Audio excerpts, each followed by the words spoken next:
What's going on, everybody? My name is Daniel Harms, and this is the RGR Football Channel. If you're new, make sure you hit that like, hit the bell, and the sub notification to sub so you guys get everything that we're doing on the RGR channel every single week, every single day. And obviously, the like is to help us out and continuously get us out there for more of the Chiefs team and community. Always trying to grow and provide everybody with the best content that we can. So appreciate the likes very, very much. And today we have a Trey Smith film review. This is going to be a lot of fun, and a guy that was, let's just leave it for what it was. He was up and down in his first year as, as a rookie. And it's hard to play in the NFL and really to have to adjust what he did and go through the footwork and some of the weight loss and having that weight distribution issue that he had to work through all offseason with Duke Manyweather and get into training camp with Andy Heck. They did a great job with them developing him alongside of Creed Humphrey. They form one of the best interior duos, really interior trios, with Joe Thuney in there in the NFL. Those guys are going to be great for the next 4 years. Like, this is going to be one of the best interior offensive lines in the NFL. So that's going to be one of the best things that we get to watch going forward. But we're going to talk a little bit about some of his struggles as well. He did allow 57 pressures last year. That can really be, don't try to take too much out of it, because when we're talking about pressures, it's hard to always say that, well, this offensive lineman is responsible for every single one of those, because the quarterback does it too. When they move outside the pocket, when they move up in the pocket, they can create pressures themselves. But he was directly responsible for 5 sacks, 10 quarterback hits, and roughly 42 hurries. He, like I said, he was up and down. He was the second worst pass blocker on the offensive line outside of whoever was playing right tackle, whether it was Lucas Niang or Andrew Wiley. So he had some issues working through that. A very good run blocker. When he engages, he really gets people moving. That was one of the biggest things coming out of Tennessee. That and the fact that he picks up stunts extremely, extremely well. So let's go ahead and get into the film and see what we got here. Trey Smith down here on the right side of the offensive line. As most of you know, when he, like I said, when he gets in on somebody, he's going to drive them. And he's just going to keep driving and driving and driving. He wants to get you into the ground. He is a finishing type of offensive lineman. He is trying to engage, and you're going to have Andrew Wiley give a little nudge in the hip here, and then just let Smith take over. He does a great job, again, of staying connected and allowing the running back, Darrell Williams, to just run behind him. If you can be an offensive lineman who's moving players downfield, then you can create a little bit of a running lane for your running back. And that's all you're trying to do, is create some running lanes. But once again, great job here. Keeping connected, very good pad level, extension here.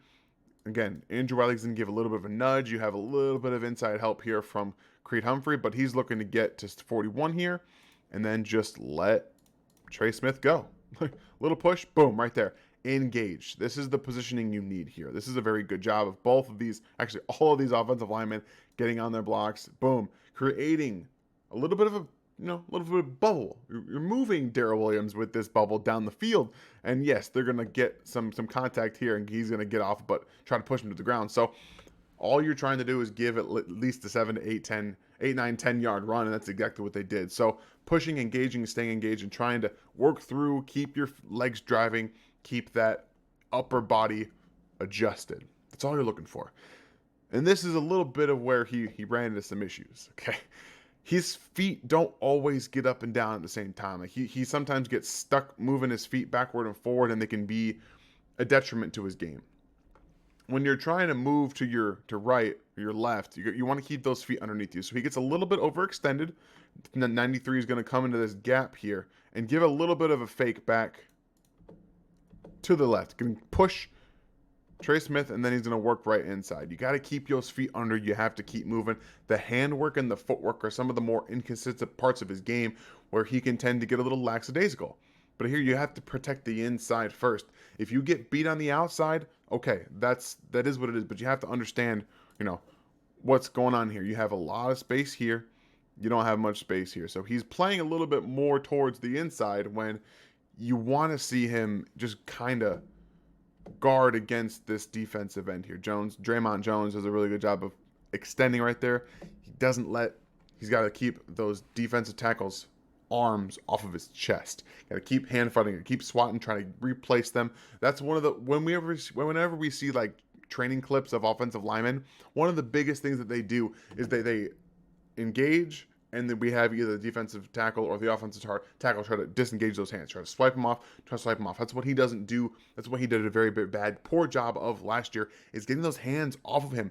When they get inside your chest, they can push you so much easier, especially because he tends to have a bit of a wider stance in his pass protection, and he's a little bit more passive for a guy who's wants to be aggressive, and some of his aggressive snaps he can get a little bit wonky, but again, he's got to be a little bit better at getting those hands off him.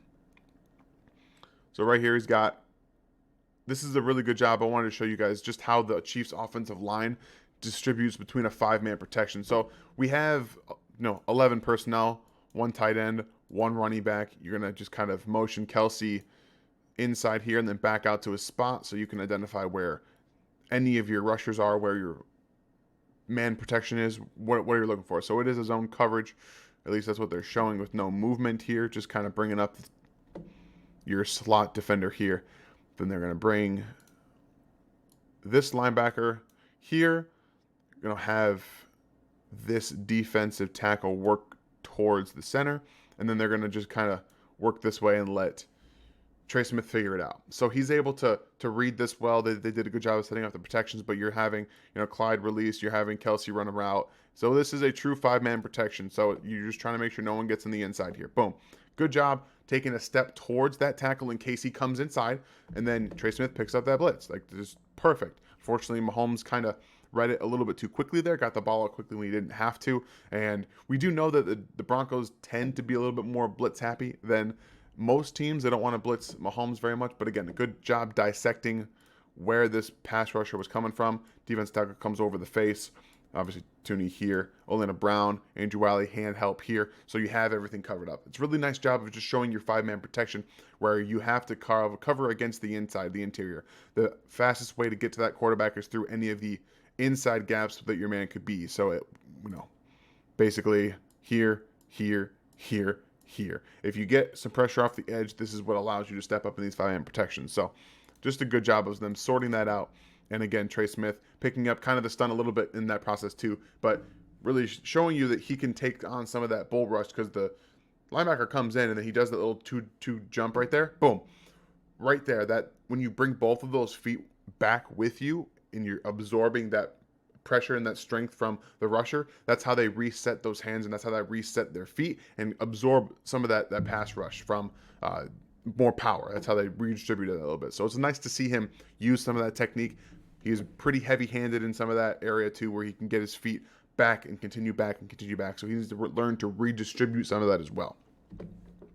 This is one of the things that Trey Smith does a lot, and it does very well, because as a guard, you're always looking for work, okay? You're always looking for work. So what's one thing you can do to help everyone out? Because typically you're going to have a defensive tackle come across your face into the center, and you're going to have a defensive end try to get around Andrew Wiley. So you're kind of set looking for help here, and they do the same thing here. They're going to bring this defensive tackle, across his face into this gap here, and that's going to be taken over. And then you have the defensive end go across Max Crosby. So you got to find help. You got to figure out what to do here. All right. So boom, you have these guys get wadded up here. Trey Smith's just doing a good job of keeping his eyes looking for work. So eyes go directly to Mason Crosby, because we all know that Mason Crosby is a really good defensive end, and he does like to have himself a little bit of a pancake show off there. Trey Smith really does a good job looking for work. One of the big areas of strength in his game is being a helpful guard. Help your center, find a way to help that tackle if you need to against some of the better pass rushers. And Mason Crosby found out the hard way right here that Trey Smith is always looking for work and trying to, boom, get him on the ground. So it's a fun one to watch, as Mahomes can get up into that pocket outside and deliver a nice strike to Byron Pringle. This is another area that we know he's got some really, really raw strength. We saw that on that first play where he can get engaged and really bull guys out of the way. But right here, if a guy's going to go lower than you, you figure out how to get him into the ground. So Trey Smith, again, kind of attaches himself to that left side of the defensive tackle there and just drives his feet and keeps him moving, because he's already really low to the ground, and you're just trying to get Michael Burton into the end zone. So you're going to be a little bit higher, but again, right into that left side of the defensive tackle, and just boom. You see all of them firing out. Lucas Niang firing out. Trey Smith firing out. Creed Humphrey here is doing a good job of just keeping his, you know, turn that way so they can get Michael Burton in here. But again, you see this path just being cleared by the Chiefs offensive line. Burton does a good job of showing that he's a pretty good athlete and into the end zone fighting off some more guys. But Trey Smith, again, being the key factor here from opening this gigantic kind of like the A-hole, B-hole, whatever you want, or B-gap, A-gap, whatever you want to call it. They all fall down here. You can just kind of jump over them. So getting that strength and understanding the leverage that he's already really low to the ground, and you aren't going to have better pad level than him. So get in that side there and just push him into the ground. Really great job understanding. And this is where I talked a little bit about his deficiencies.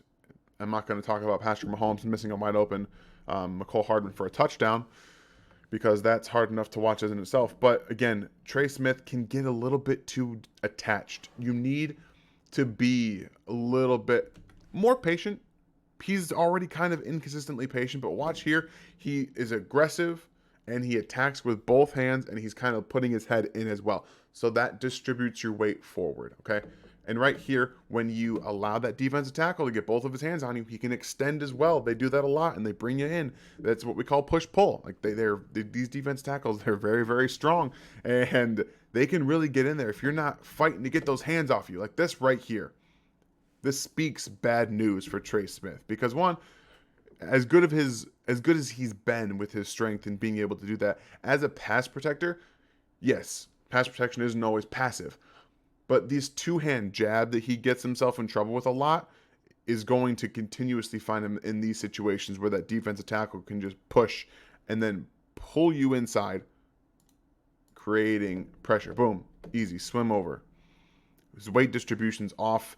He's unable to disengage. He needs to fight those hands off. Do whatever you got to do. Do something right there. Just don't let him pull you like that. It's too much. You got to keep those hands off. You got to be able to get that weight distribution underneath you. Keep your feet under you. You have to be able to do that. He's going to keep getting better. Obviously, he was a rookie. Like, this was something that was an issue in his Tennessee tape. It's things that need to be worked out. The kinks will be worked out eventually. I'm pretty confident about that. And this is another part of the pad level, the inconsistent pad level. So he does a poor job of firing out and engaging immediately. And what it does is it creates a chain reaction. You have Blake Bell coming over on the wham block here from the tight end position, the sniffer right there, and he's coming across. And this defense tackle just gets in Trey Smith's face, pushes him into the backfield, and that knocks Blake Bell out of the way. And by turn, you run into your running back situation, where this is one of the best offensive lines of creating holes and creating yards for running backs to take advantage of. And they were unable to do that in this play because Trey Smith gets kind of pushed back immediately. Look at the rest of the offensive line. Everyone's up here. Trey Smith's in the backfield, essentially. And you got, like I said, he's coming after that wham block because they're going to bring, Mason Crosby upfield, so you don't want to let him get the running back in the backfield. And just makes the whole play kind of a mess.